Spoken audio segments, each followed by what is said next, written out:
Merci, Monsieur le Président, Madame la Directrice, Monsieur le Directeur des programmes, Monsieur le Directeur de l'information, Monsieur le Directeur des antennes et de la production. Merci pour le temps que vous nous accordez ce matin. Merci pour les réponses que vous allez nous apporter. J'ai une première question qui concerne les chiffres de médiamétrie qui sont parus le 13 novembre sur la forte baisse, d'ailleurs, qui est contestée en interne par les salariés de France Inter. France Inter a perdu 458 000 auditeurs en un an. Alors, on peut difficilement expliquer cette baisse du nombre d'auditeurs par la baisse de l'intérêt de la radio, puisque des radios concurrentes, notamment RTL et Europe 1, ont gagné des auditeurs. Très simplement, comment vous expliquez cette baisse massive d'auditeurs? Et je renvoie à vos propos.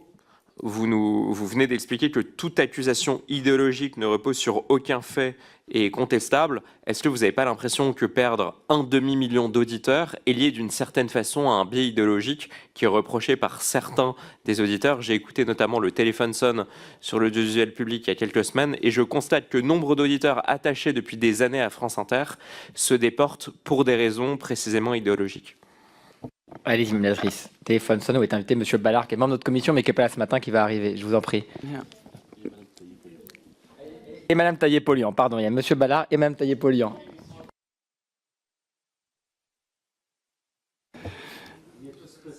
Je suis sûr que vous serez bientôt invité, Monsieur le Président. Merci pour votre question, Monsieur le rapporteur. Concernant les chiffres médiamétrie du 13 novembre dernier, ils ont en effet montré pour la première fois depuis de nombreuses saisons une baisse du nombre d'auditeurs. Nous étions jusque-là très bien lotis. Nous avions cette chance d'avoir un nombre croissant d'auditeurs de saison en saison. Depuis que j'ai pris mes fonctions en février 2022, chaque vague a connu une hausse par rapport à la vague précédente, à l'exception, je crois, d'une saison. Nous avions perdu très légèrement quelques auditeurs. Et ce, malgré les différentes évolutions qui ont été apportées à la grille depuis maintenant près de 4 ans.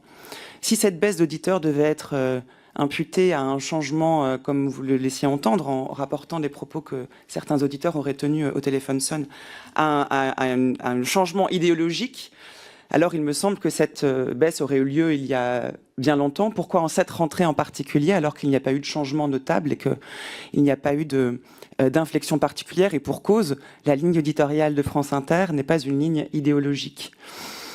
Je me permets de préciser également que cette baisse du nombre d'auditeurs est toujours à comparer, je ne veux pas être trop technique, mais il faut quand même bien avoir ça en tête, une vague médiamétrie se juge en baisse ou en hausse par rapport aux résultats précédents, de la vague précédente et de l'année précédente également.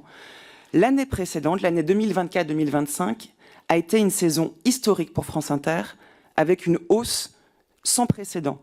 Nous avions des résultats que je qualifierais de stratosphériques. Nous ne pensions pas que nous pouvions aller aussi haut, et ceci tout au long de la saison. Et je rappelle que lors de la vague, parce que les résultats médiamétrie se composent par vague, de novembre-décembre 2024, nous avions gagné, alors que nous étions déjà extrêmement hauts, près de 300 000 auditeurs, ce qui est une hausse considérable. Que 6 mois après, nous perdions 480 000 auditeurs, est à prendre en compte, est à relier avec cette hausse très surprenante et très conséquente d'auditeurs quelques mois plus tôt. Les auditeurs fluctuent, le nombre d'auditeurs fluctue et varie. Il faut attendre toute une saison avant de pouvoir en tirer des conséquences, et nous verrons ce que cette seconde vague va nous apporter comme résultat. Merci pour vos réponses, Madame la Présidente. Bon, vous expliquez qu'il n'y a pas eu de changement sur les derniers mois. J'en vois un qui a été l'un des facteurs d'ailleurs de la création de cette commission d'enquête, approuvée par l'ensemble des groupes parlementaires. C'est l'affaire Patrick Cohen et Thomas Legrand, qui sont des grands visages et des grandes voix de l'audiovisuel public. Affaire de l'été dernier en 2025. Je voudrais simplement vous poser une question sur une citation que vous avez faite. J'ai posé d'ailleurs la question à la présidente de Radio France hier, le 28 mars 2024. Vous expliquez, Madame la Directrice, dans une interview au Figaro, que les faits, c'est que France Inter, nous sommes une radio progressiste et nous l'assumons. J'ai posé des questions à la présidente de Radio France et vous conviendrez que sur les obligations qui s'imposent à la loi Léotard, qui sont, je le rappelle, des objectifs à valeur constitutionnelle, d'honnêteté, d'indépendance, de pluralisme, en gros de neutralité, le progressisme est une forme d'identification politique, au même titre d'ailleurs que le conservatisme. Est-ce que vous n'avez pas l'impression, en tant que directrice de la première chaîne de radio publique, Radio France, est-ce que vous n'avez pas l'impression de vous être mise en quelque sorte hors la loi sur cette obligation d'indépendance, d'honnêteté et de pluralisme, en expliquant que France Inter devait être une radio progressiste? Monsieur le rapporteur, j'indique parce que les collègues l'ont rappelé, ça permet de clarifier les choses. Cette commission d'enquête a été créée au titre du droit de tirage du groupe UDR.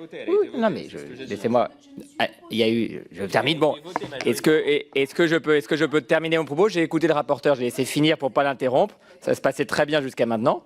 Je n'ai pas interrompu le rapporteur. J'apporte une précision qui aurait dû durer 5 secondes pour que Madame la directrice puisse répondre au rapporteur et qu'on avance. Je précise simplement que la commission d'enquête a été créée au titre du droit de tirage du groupe Horizon, que chaque groupe politique peut créer une fois par an une mission d'information ou une commission d'enquête et que certains groupes politiques de cette Assemblée n'ont pas approuvé la création de cette commission d'enquête. C'est simple, point. Madame la directrice, maintenant vous pouvez répondre au rapporteur.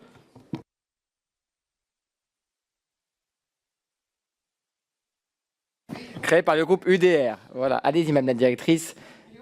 Je vous en prie pour répondre aux questions du rapporteur. Concernant l'influence supposée de l'affaire dite Thomas Legrand, Patrick Cohen sur la chute de nos audiences, aucun lien ne permet de faire... aucun élément ne permet de faire un lien entre cet épisode et le nombre d'auditeurs qui seraient fidèles à France Inter. Comme je vous le disais, France Inter est sans cesse secouée par de très nombreuses polémiques. Vous citiez l'affaire Meurice il y a quelque temps, ce qui n'a eu aucun impact. Celle-ci n'a eu aucun impact sur nos auditeurs, donc je ne pense pas qu'on puisse faire de manière objective un lien de corrélation entre une polémique qui nous secoue et le nombre d'auditeurs qui nous écoutent. Concernant l'emploi du mot progressisme, je vous remercie, monsieur le rapporteur, de poser cette question, puisque j'ai vu à quel point ce mot avait suscité disons, des malentendus et de nombreuses reprises. Je crois que nous ne mettons pas la même signification à ce terme, le mot de progressisme, que vous opposez à conservatisme. Il me semble que vous l'entendez dans un sens très politique. Je rappelle qu'en tant que directrice d'une radio publique, ce n'est pas mon rôle de donner une ligne politique, idéologique ou même morale, d'ailleurs, à France Inter. Ce n'est pas dans ce sens-là que je l'entendais. Le mot de progressisme a une histoire culturelle, une histoire intellectuelle. Ses significations varient selon les pays où on l'emploie. Je vous rappelle, vous le savez sans doute, que quand une de ses sources est le siècle des Lumières, il est employé par des penseurs libéraux, de droite comme de gauche d'ailleurs, et il caractérise la croyance en la capacité de l'homme de sortir d'un état de barbarie pour aller vers la civilisation. Il me semble que ce n'est pas quelque chose qui est politiquement aujourd'hui orienté. Nous ne sommes pas là pour dire aux gens ce qu'ils doivent penser, pour influencer leurs opinions. Je vous le disais, ce n'est pas à nous de dire aux gens et à ceux qui nous écoutent ou à ceux qui ne nous écoutent pas comment ils doivent se positionner au sein de la société. Alors, lorsque j'ai employé le terme de progressisme, je ne l'ai pas fait dans un sens, disons, partisan, ni militant, ni même politique. Je l'ai employé dans un sens qui serait plus culturel. Et j'entends par là la définition du service public qui consiste à être attentif aux évolutions de la société, au débat contemporain. Ce n'est pas une ligne idéologique, c'est une ligne éditoriale qui est tout à fait fidèle à ce que nous devons être aujourd'hui. Très concrètement, je me permets de développer ce point parce qu'il me semble que c'est vraiment important. Quand j'emploie le mot de progressisme, c'est donc plus une méthode qu'une idéologie. Nous avons pour vocation d'accompagner les évolutions de la société, je vous le disais. Pourquoi employer le mot de progrès? Vous allez me dire, mais dans progressisme, vous voyez bien qu'il y a une connotation politique que vous ne pouvez pas ignorer. Je faisais référence au progrès, disons, des savoirs que nous devons accompagner. Nous devons donner accès aux connaissances les plus récentes en sciences, en économie, en histoire. C'est notre mission que d'éclairer le débat par les faits et par l'expertise. Je ne peux pas passer sous silence non plus le progrès technique. Et nous devons adapter nos formats, nos supports, nos modes de narration à un public qui évolue, sans jamais renoncer à l'exigence. Nous devons être accessibles et ambitieux, et le succès de nos formats numériques en témoigne.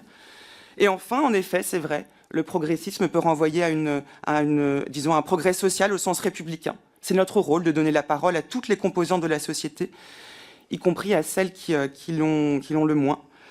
Nous devons permettre aux citoyens de comprendre le monde dans lequel ils vivent et de se forger une opinion. C'est d'ailleurs ce qui est écrit dans notre cahier de missions et des charges. Il est de notre rôle de pouvoir œuvrer à la cohésion sociale. Et c'est en ce sens que j'ai employé le terme de progressisme, et en ce sens seulement. Micro. Merci pour cette réponse précise, monsieur le rapporteur. Merci, madame la directrice.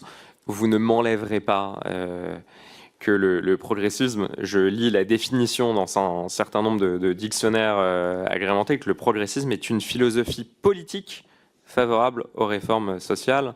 En cela, il s'oppose par exemple au conservatisme. Et je pense d'ailleurs, vous ne me l'enlèverez pas, que si le directeur de France Inter avait dit « J'assume que France Inter est une radio conservatrice », on n'aurait pas eu 24 heures pour qu'il soit démis de ses fonctions, parce que ça aurait été une rupture avec le principe de neutralité. Ça a choqué nombre de Français. Vous n'y voyez pas une corrélation avec la perte du demi-million d'auditeurs sur la dernière année. Vous avez raison, d'ailleurs, c'est dur à quantifier. Pourquoi avoir perdu autant d'auditeurs en un an? Probablement que ce n'est pas forcément lié à votre déclaration, mais permettez-moi en tout cas d'y voir un facteur politique assez évident, notamment en écoutant et en lisant les remarques de certains auditeurs.